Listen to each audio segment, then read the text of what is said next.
ลงไปน้ำเต็มบ่อเลยเจ้า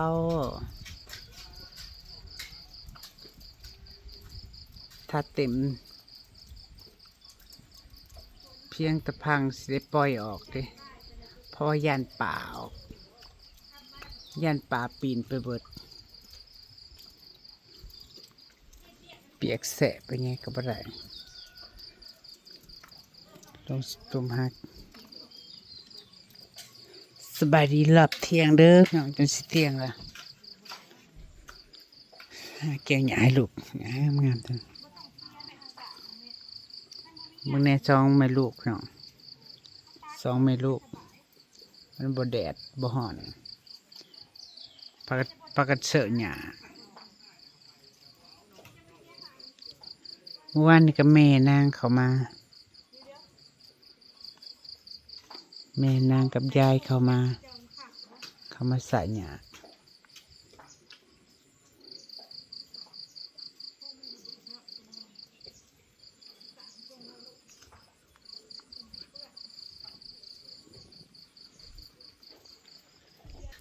ยังคือเก่าคือเดิมจ้าเหมือนกันนี่กันบอกว่ามื้อใดสิได้สานต่อนี่ว่าแต่ของเขาต่อของนางคือกันโอ้ย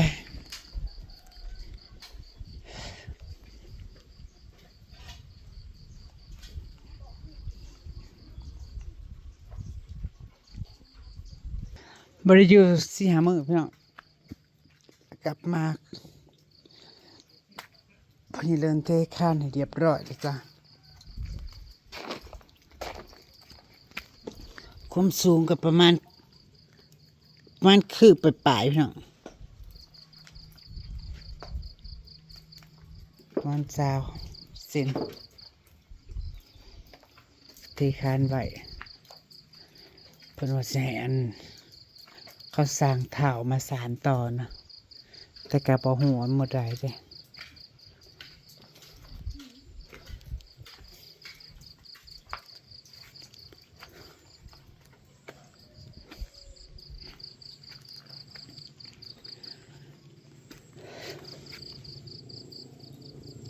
จักลาบลาจักสวยพี่น้องต้นเขาอยู่ในนี่ออกหมากละจะออกหมากกำลังพอน้ำนมพี่น้อง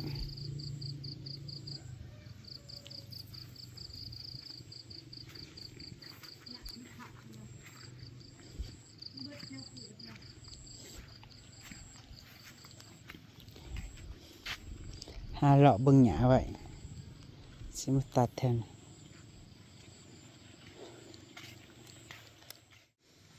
บ่แดดบ่ฮ้อนพี่น้องฝนตกดินเหมาะกับการเฮ็ดเวียกจ้านางก็หาเกี่ยวหญ้าพี่น้อง ก็เลยเข้ามาสวน2 ไม่ถูกออกหน่อแล้วสิได้ก่อใหญ่แล้วปีหน้าปาดบนนี้ไอ้ไข่แหนงหน่อไม้เจ้าดิสับลาบอยู่นี่แหนงน้อยบ่ง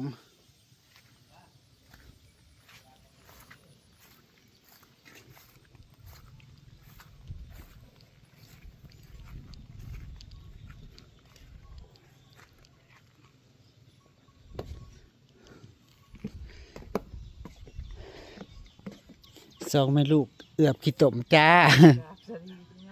สวัสดีนะจ้าสวัสดีทุกคนยังมาอาบน้ำไทยชุดใหม่อยู่คุณแม่เพิ่นเข้ามาสะแทนนะหญ้าจะไม่ใหญ่ยังว่านเดี๋ยวนั้นลุย สิมาเกี่ยวอยู่สิมานั่นน่ะเสียเกี่ยวมาเกี่ยวนั่นหยาบดึงก็ดึงไม่ได้ทั่วแสงใส่ไปนี่ เพิ่นสิปลูกหมักทั่วกับหมักแตงพี่น้องพอมันเกิดก็เสียทีมจ้าตอนยามแรกนะ พากันมาพังมาซ้ำหญ้ากันว่าซั่นจะให้มันเขียวเด้พี่น้องจะให้มันเขียวมันเขียวหูเขียวตา บาดมันหกกับมันหกหูหกตา มันหกมันเหื่ออีกแล้วมันก็สิปลูกเสียวหญ้าออกทดแทนด้วยบักแตงบักทั่วเพิ่นว่า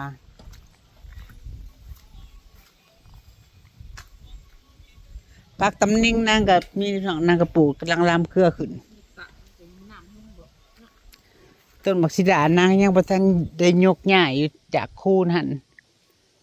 หากมันบ่ได้ สิมาเฮ็ดเวียก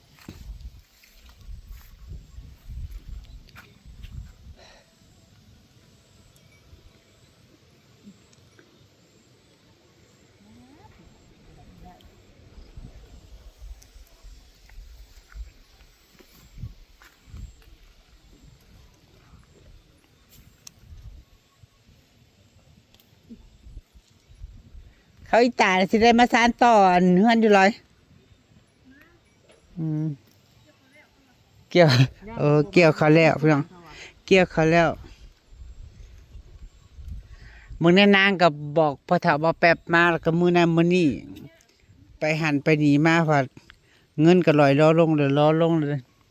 จากมื้อใดเพิ่นสิมาของนางพี่น้องพ่อเฒ่าบ่แป๊บเพิ่นโทรมาถามบ่ฟ้าวก็ได้เด้อเพิ่นว่า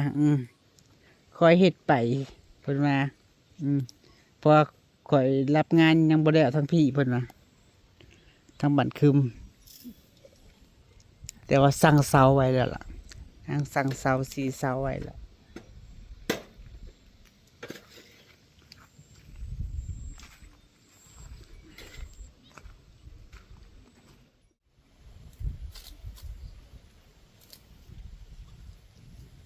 คันได้เข้าสวนพี่น้อง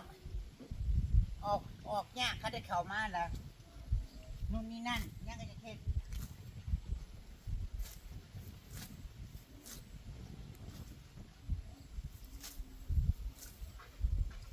ก็ว่าอยากหาเกี่ยวแถวเดินเอาพี่น้องอยู่คันเทน่าก็หลายอยู่หญ้าก็เริ่มดกอยู่ แต่ว่าหญ้ามันขึ้นเด้หญ้ามันขึ้นหลายแต่ก็อยากให้มันแปลนแน่นะพี่น้องมันเริ่มหกมื้อเช้าเนี่ยไอ้พวกนางกินไปละสอบนึง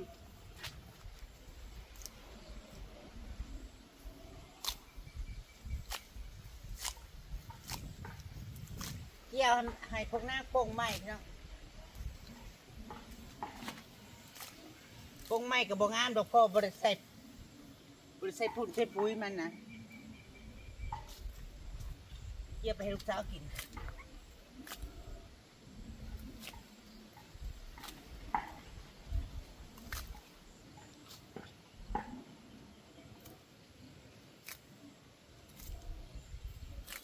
เวลาว่างๆเวลาหลายๆสิมาสวดใหม่สวดละวานใหม่ก่อนพี่น้องมันเฉาเลยดิคันใบมันงามก็เสียให้ป่ากินน้องอันนี้ใบบ่ค่อยมีแต่ลำมันดิมันมีแต่ลำมันก็เลยจะไปให้ลูกสาวก่อน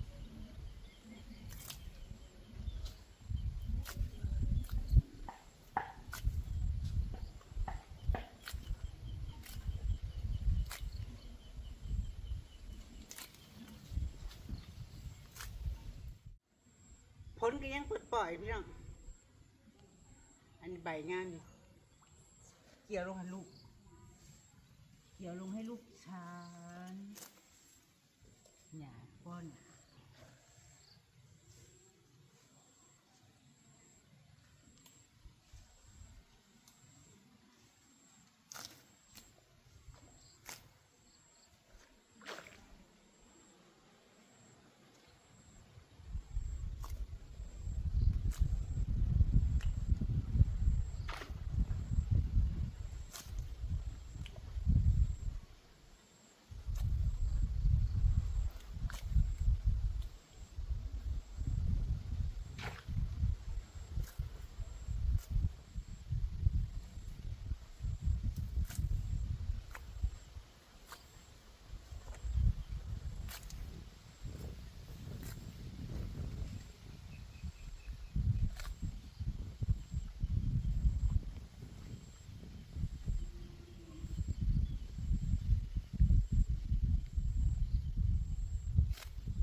หญ้าก็เริ่มขึ้น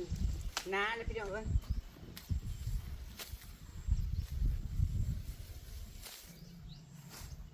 ต้นหมากพริกนางพี่น้องพวกนี้ต้นเดียวกระหมากดกดอก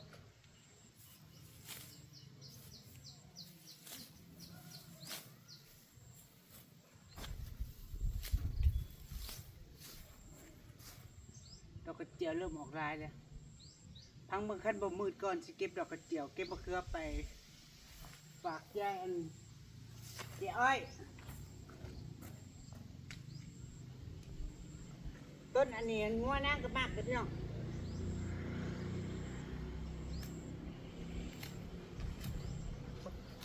ขมหวานเริ่มลายแล้วพี่น้องหญ้าหลังบ้าน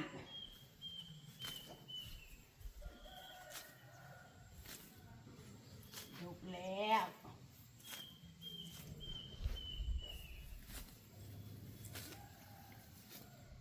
ถ้าปล่อยมันขึ้นสับ16มีต้นหนาใหญ่ใหญ่พี่น้องเลยอย่าว่าอยากมาหาเกี่ยวแถวในชวนหรอ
หมูน้อยตายเปล่า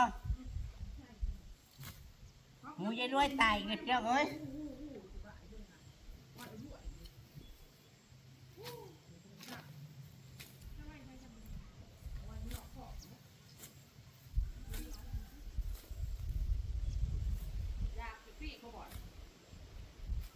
แม่มันเต่งตายป่ะ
ลือดหน่อยทะเลแห้งตายเด้อจะโตบัดนี้ เอาผมที่ช่องโถยเงินเลิกเอ็ดบ่เนี่ย จาก12เหลือ11โตพี่น้องเอ้ย หมูแม่เนี่ยก็รู้ลูกรู้เขาเอาออกเพ้นกี่โถหมูก็เลยเต้นหมูก็ละพวกนี้มันเริ่มมาขับ หญ้าเครือก็เริ่มออกดอกพี่น้องมันเฒ่าเลยคือว่ามันตัดดูอยู่กะ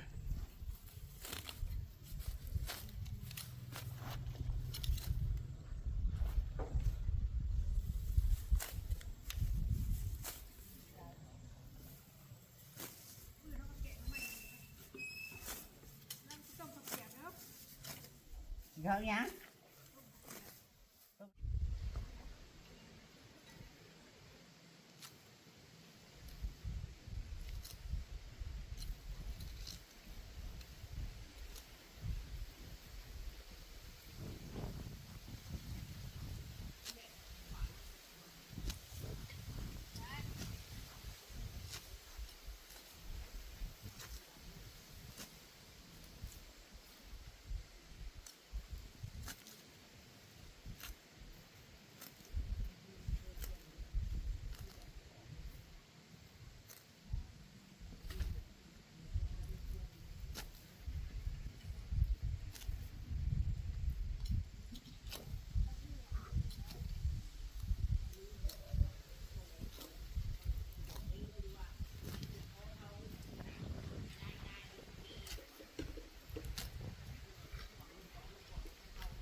พักกันลิ้นกูผลเรืองแหละมัน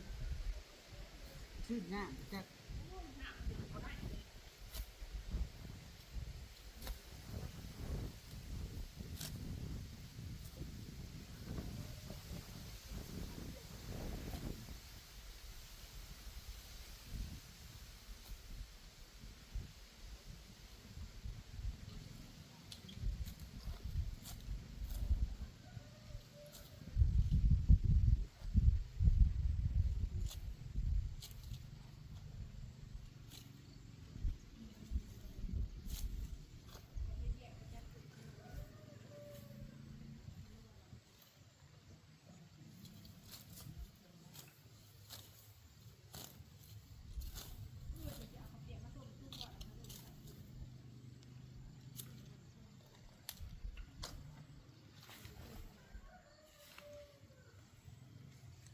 เสื้อยังกินนั่น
ผมก้มหน้าก่อนจากผ่านมาแมงมาแต่ท้ายบ่แม่นจะออกแม่เลขแมงมาแต่บ่ซื้อเลขรถเบาซุกมัน2 มื้อ 3 มื้อเลย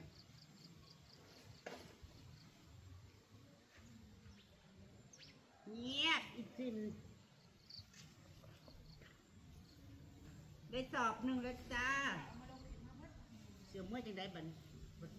สะเด็กกับบริกีมาลากเมื่อเอา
ไม่เลยจ้า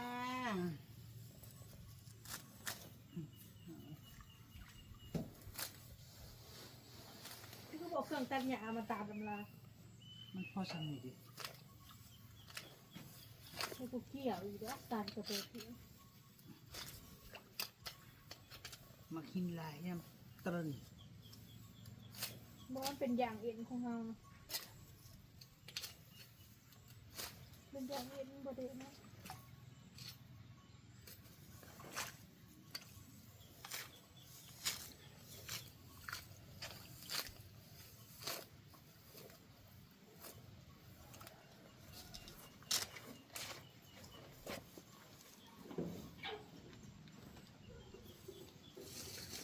รายการน่ะ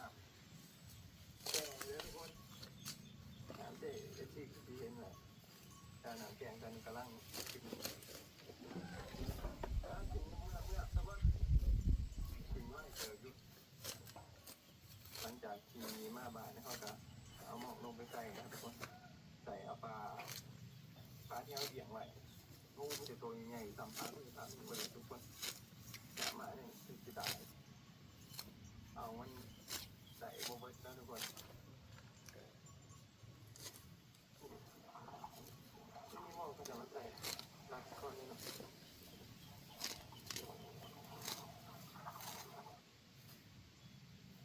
มันตื่นทุกคนหมาป่า